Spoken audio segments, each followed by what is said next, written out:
black men are superior. They're superior. You can't tell me any fucking different. You can't tell me any different, okay? And I'm not just being superficial here because yes. Are they sensational to look at? Yes. The next thing they have, it's like they're just born with this swag. Like there is just a swag. It's an energy. I don't know, and it's across the motherfucking board. Third thing, not superficial, they just seem to have more manners. And listen, are they players? Yeah, yes they are. But for real though, listen, a YT man will play your ass too. They ain't got no swag, they ain't fly as fuck, but they're assholes, you know what I'm saying? Especially the ones from where the fuck I'm at. So you can't tell me any different, okay? If you agree, like this post. What's going on about this Afro think tank? You know, I just want to talk about this because ain't nobody going to talk about it. I've never seen anybody ever talk about it. But, you know it. Did you know, black man, did you know that not only are you the most masculine man on the planet, all right? That's why you're dangerous. That's why everybody hates you, because they can't be you. Like, that is the reason, all right? You have advantages other people want. They don't have that advantage, so they hate you for it, right? It's jealousy, envy, you know, and they manifest it in their hate for you. That's why they find things not to like about you or to be pissed off about you. Or it's just, you know what I'm saying, it's inadequacies that they're dealing with, right? But not only are you like, you know, the strongest, you got the twitch muscles, you got the history that backs up your intellectual superiority, right? You got the architecture that backs up your building ability, because no one else can duplicate it, right? They destroyed it, right? We'd be further along if they didn't destroy, you know, what it is that we done. You know, how many times have we had to redo what they have destroyed, you know, throughout human history, right? We're gonna have to do it again, right? But there's something that I'm sure every dude has never thought about, but it's a big factor in why we're hated on so much, right? It's because we are fetishized, because we are the only man that protrudes natural default maximum masculinity, and we are also beautiful at the same time. You hear what I said? I didn't say handsome. I said beautiful. People look at us black men, even if we are as masculine, we are looked at as beautiful. Our bodies are looked at as beautiful to women. You don't hear them saying other men and their max masculinity is beautiful. Have you ever heard anybody say that the Vikings are beautiful? No, they were nasty, stanky ass, shitty smelling, freaking demons who went along killing, raping, and murdering and pillaging. They weren't looked at as beautiful, but they were manly, right? They were warriors. Well, they were tough, right? You don't look at a samurai, you know, as beautiful. His armor looked badass. He looked tough, but you're not looking at they're, oh, look how beautiful that samurai looks, right? Right, the only people that come close to those Koreans, right, where they try to make their men look beautiful, right? Feminine, though. Like, so the Koreans, and I think the Japanese, and even the Chinese, but mostly the Koreans, their version of masculinity looks more feminine, soft, right? Girlish, right? Metrosexual, if you know, so to speak, right? Or, you know, or they'll put a hoodie on and give them a little black, urban-esque, you know, flavor. That's why if you notice all the Korean ones, they wear a hoodie with the thing that makes it, because their body frames are small. The hoodie makes their backs look big, make them look tough, right? That's why they're always wearing hoodies in the Korean shows, make them look strong, right? Because their frame's not like that, right?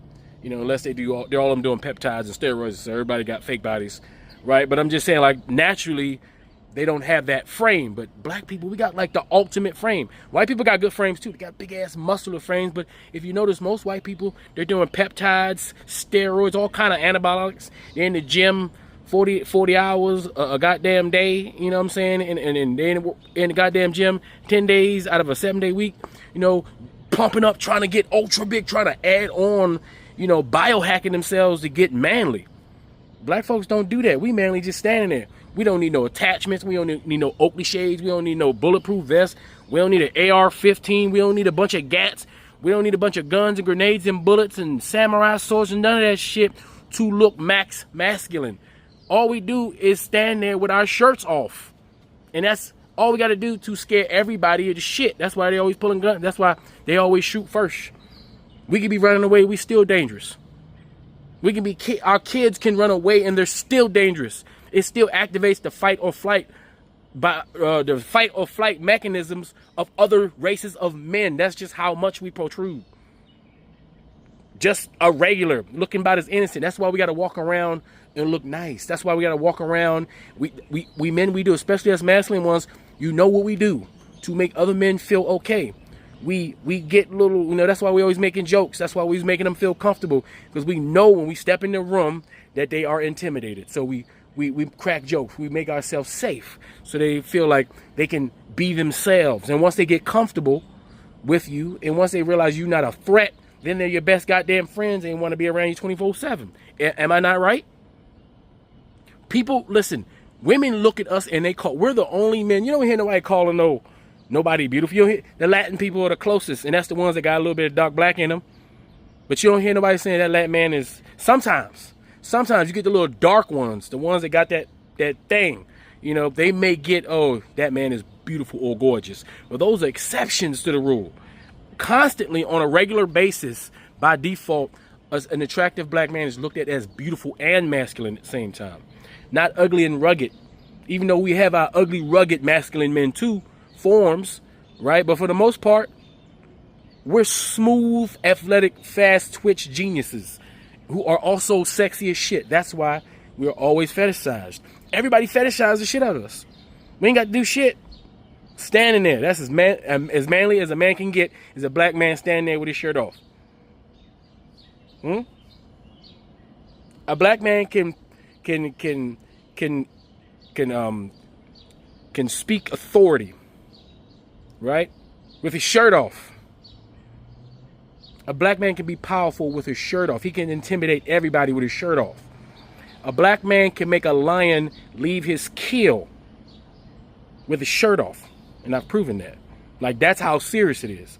A black men in Africa can walk up to a pride of lions who just killed something with their shirt off and a stick and go take their portion of that kill and walk off safely. That's how much masculine power the black man has. That's how much legitimate, Gaia-given, God-given, universal energy power we protrude. And that's why we're so intimidating. That's why they think we don't have feelings. That's why everybody think they can hit us, because they think we can't feel it. Right? But we're also beautiful at the same time. And not feminine beautiful, but masculine beautiful, while them using the word beautiful and not handsome. Beyond handsome, but beautiful, while being max masculine. It's the truth. And I'm going to show you. Right? And that is the cause of a lot of our problems, because men, we are men. We want to compete. We hate on those things that are better than us that we can't achieve. And that's natural. Some men are weak. There is a pecking order in nature. And if you are at the top, you will constantly be attacked. If you're the champion, everybody wants to fight you. And they're going to do everything, including steroids, right, and cheat to beat you. Because they got nothing to lose. And you got everything given to you.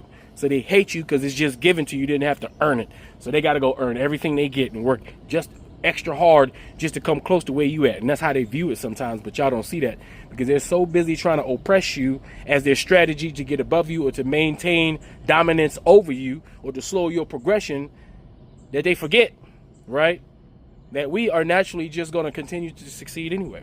It's inevitable that we get to the point to where their opinions and the things that they try to do won't be able to have that effect on us, right? But until then, we got to deal with the fact that we are the most masculine, the strongest, and the most beautiful, all at the same time. And ain't nothing we can do about it. Anyway, you guys tell me what you think in the comment section. It's Afro Think Tank. Learn something, teach something. I'm out. Where does the hypersexualization of black men's bodies come from? From the obsession of the BBC to the fixation on wanting mixed babies, black men's bodies have been historically dehumanized, but at the same time fetishized. I'm a 17-year-old inspiring you to talk more about these issues, so welcome back to Overlooked Stories, where we're going to challenge the stereotypes that we accept so easily. So let's unpack the origins of black male hypersexualization, while also analyzing Kendrick Lamar's lyrics to see how black artists are continuously reclaiming what it means to be black in a context where culture continues to objectify them. Let's start off with colonial history. So the enslaved, whether sold privately or in the auction block, were often stripped naked to ensure that they were healthy. During this process, black men and women were physically examined to ensure they were able to reproduce. However, this practice was extremely dehumanizing because it often led to them being sexually and physically exploited. Quite literally, from the start of the colonial era and colonization, black men's bodies did not belong to them. They were property and they were a sort of commodity. Then came pseudoscientific eugenics. Eugenicists like Francis Galton spent his entire life trying to prove that black men's bodies and white men's bodies were anatomically and significantly different.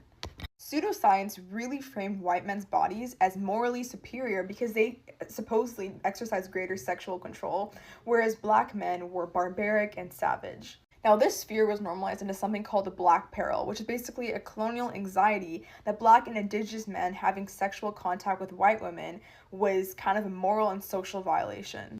Laws like 1926 White Women's Protection Ordinance in colonial Papua New Guinea imposed a mandatory death sentence for any native man convicted of raping or attempting to grape a European woman, which really demonstrated the extreme racialized policing of sexuality. Not to mention, at the time of creating these policies, white male colonizers, by contrast, were basically free to exploit black and indigenous women sexually with no legal consequence. Not only were they fetishized, but the US legal systems have contributed to the sexual adultification of black boys. The Central Park 5 case is a prominent example of this, wherein 5 young black boys and a Latino boy were wrongfully convicted in 1989 for sexual assault.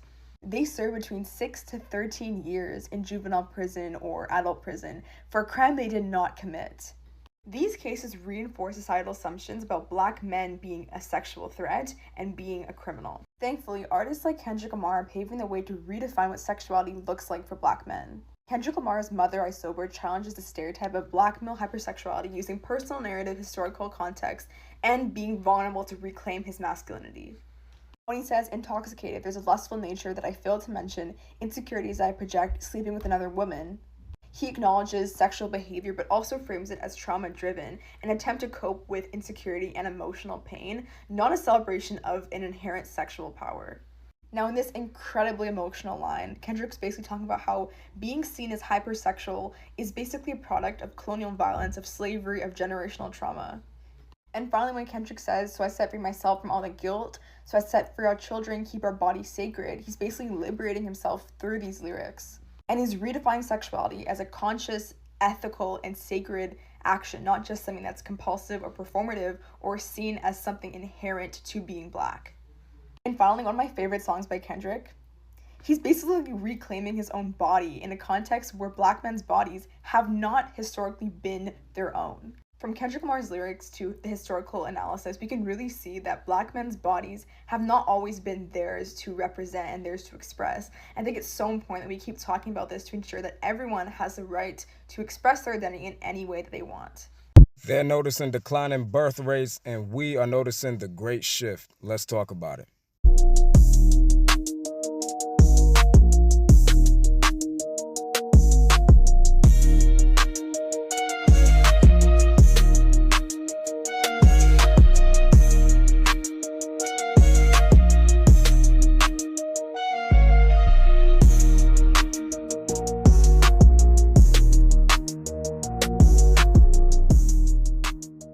Now, a big topic going on in especially conservative circles is stuff like this.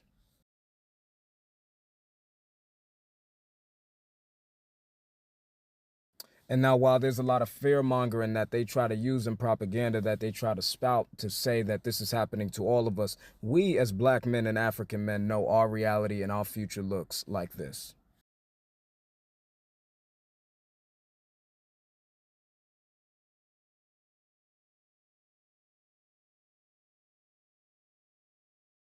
Now, as a black man, you're probably sitting back and wondering why life has been so great for you as a black man. Why does it seem like things, the universe, God, seem to hand stuff to us? And that's because it was always destined for us to be this way. The great shift is only a product of propaganda falling in on itself right now. What we see in society right now on the African continent, how it seems like our boys in the Sahel region can't take any losses, how we're just noticing the shift from the attractiveness levels, what used to be the beauty standards, right, or I guess what we'd even call the male beauty standards, right, are not so much anymore, and people are starting to come outside of the stereotypical YT European way of thinking. This has really disturbed a lot of the YT demographic because you have a lot of people who are saying, okay, the birth rates are going down, but then we still see stuff like this.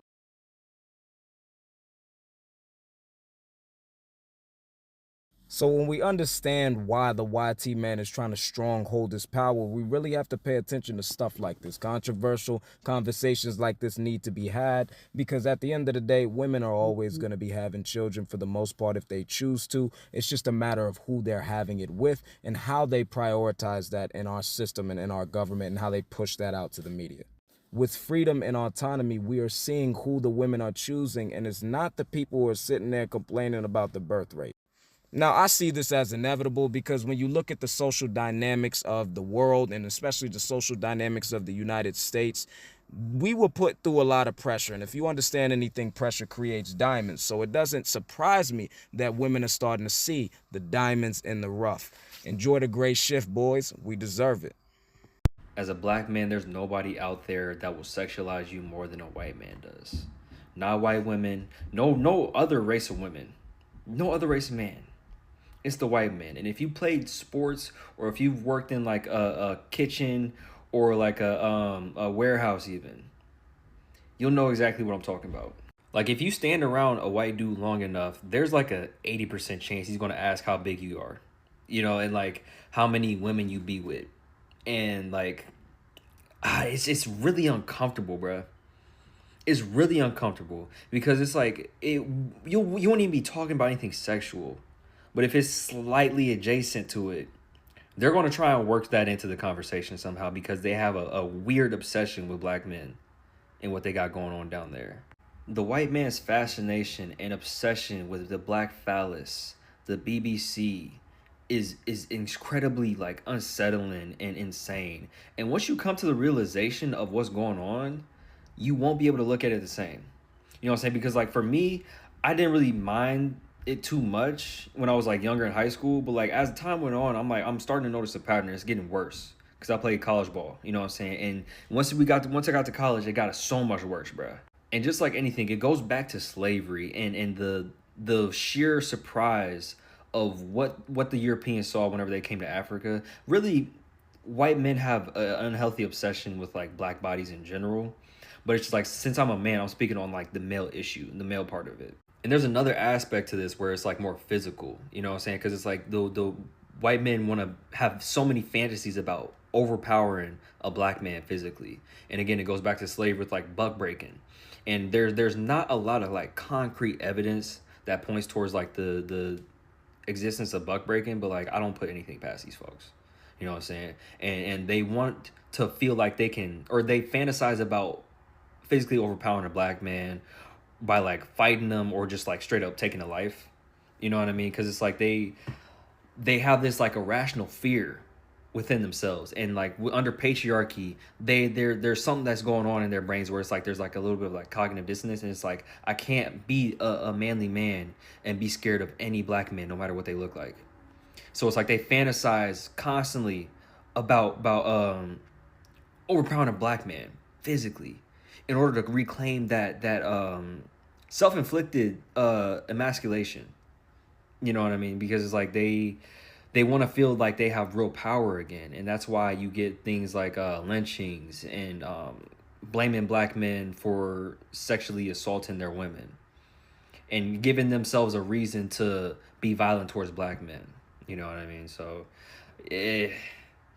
once you realize what's going on around you with like the white man and like the kind of questions they're asking you about what you got going on down there, you really like become extremely uncomfortable whenever like these kind of situations arise.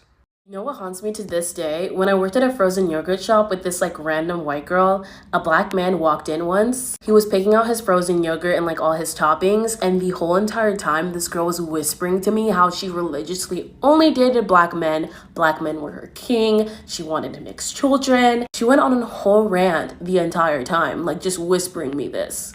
You know what else happened? The man ended up checking out, and you know who the man was? He was my brother.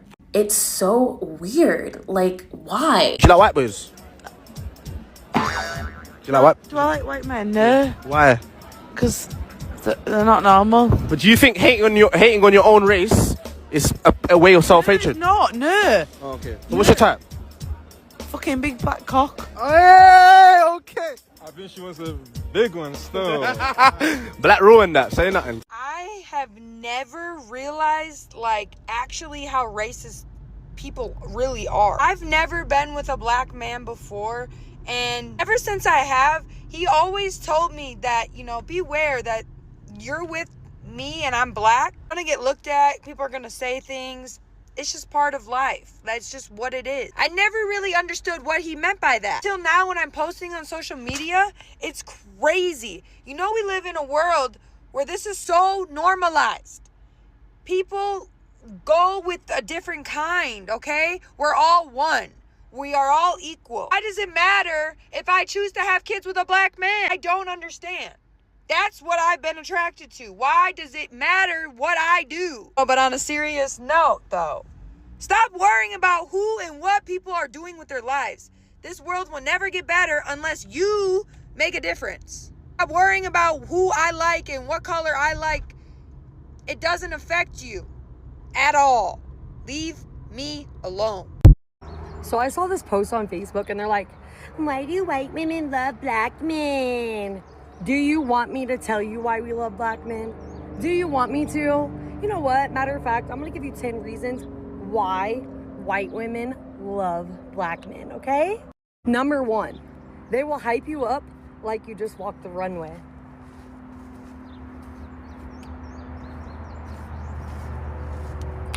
Number 2, you can have your hair messed up, sweatpants, hair tied, chilling with no makeup on, and they're still gonna say, babe, you look cute. Number 3, they make family cookouts turn into all-day events. Number 4, they have a nickname for everyone, including you. Number 5, they can make a 45-minute story last and still keep your interest.